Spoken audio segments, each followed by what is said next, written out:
It's Thursday, May 29th, and welcome back to another video here on Justin Sports. I'm your host today, Justin Arnberg, and if you don't do so already, be sure to subscribe, be sure to like and give it a comment, and let me know what other content that you want to see. And if you don't do so already, be sure to follow along on Instagram and TikTok and X, because if you like the content that you see here, I'm gonna guarantee you like the content that you see there. But anyway, let's get into today's news, because there's a lot of news actually that went down in the NHL today. For a Thursday, May 29th, kind of shocking. First, we had the Alex Ovechkin fake email that went out alerting everyone that Alex Ovechkin's last season in the NHL was going to be this one. And then the Capitals go out and have to react and say, this isn't true. We had a sales department issue where they sent out that it was his last season. It might not be his last season, and his future is still uncertain for after that. Kind of a mess up. Might end up being someone getting fired in the sales department at the Washington Capitals. But other than that, that was kind of interesting because everyone was panicked for about 15 minutes that Alex Ovechkin's last season was confirmed for next year. A lot of news there. Then we had the Tyson Foerster extension after the rumor that came out this morning from the Philadelphia Flyers. The Philadelphia Flyers extended Foerster for 2 years, $3.75 million AAV. And yes, that comes after the Marco Rossi apparently rumored trade from Minnesota to Philadelphia, where it might have saw Foerster go and a late first-round pick in the 2025 draft class. Yes, the Philadelphia Flyers have 3 first-rounders this upcoming year, and they rejected it. They thought it was too much, and they moved on, and they gave Foerster an extension. So it was kind of interesting. A good number for them, honestly, to get that done today and get a 2-year extension on one of their younger players for honestly a decent bridge deal. Pretty good. Then we had the Brad Treliving exit interview, exit press conference, whatever you want to call it. Kind of interesting though, because he didn't speak for 11 to 12 days after the team. He didn't even speak with Kelly after he spoke. I'm pretty sure 2 days after the team had spoken.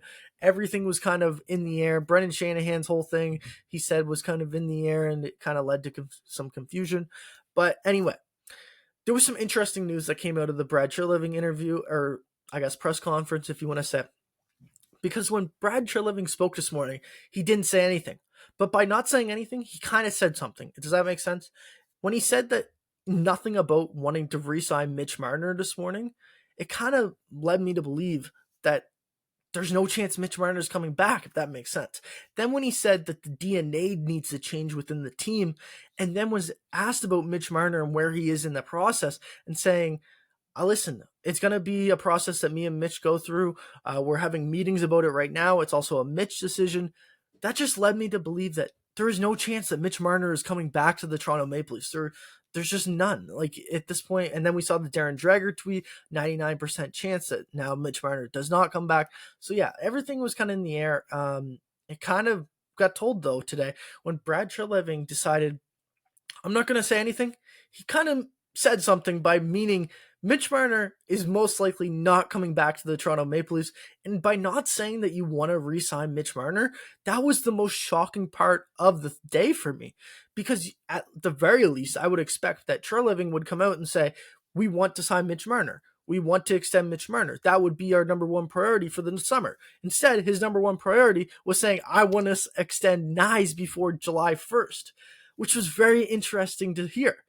So it just leads me to believe that they're completely off Mitch Marner at this point. They're not even thinking about re-signing him, and something down the line, maybe of trading his rights away. Who knows what we'll see. But that's where I believe what I got from the Brad Treliving exit interview today. The last news of the day was a pretty interesting report coming out from Pierre LeBrun saying that Jonathan Toews reached out to his agent yesterday and informed him that he's 100% committed to coming back to the NHL next season.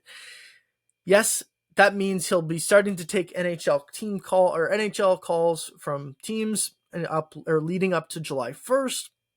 It's important to remember though that Jonathan Toews last played an NHL game in the 2022-2023 season for the Chicago Blackhawks, where he only played 53 games, had 15 goals, 16 assists for 31 points, and was minus 31. Yes, he did play a decent chunk of time, playing 1743 a night, which is kind of impressive for his age at that point. But we have to remember he's now 37. on July 1st, that is, of this year. But this also is news, big news, because it means that Jonathan Toews is going to have a lot of buzz in the 2025 free agency class. And not because he's good, like he's super good, or he's going to put up 50 points this year. No, not because of that, but simply because outside of John Tavares, there isn't much center depth. You have Matt Duchene, yes, and you have Mikael Granlund.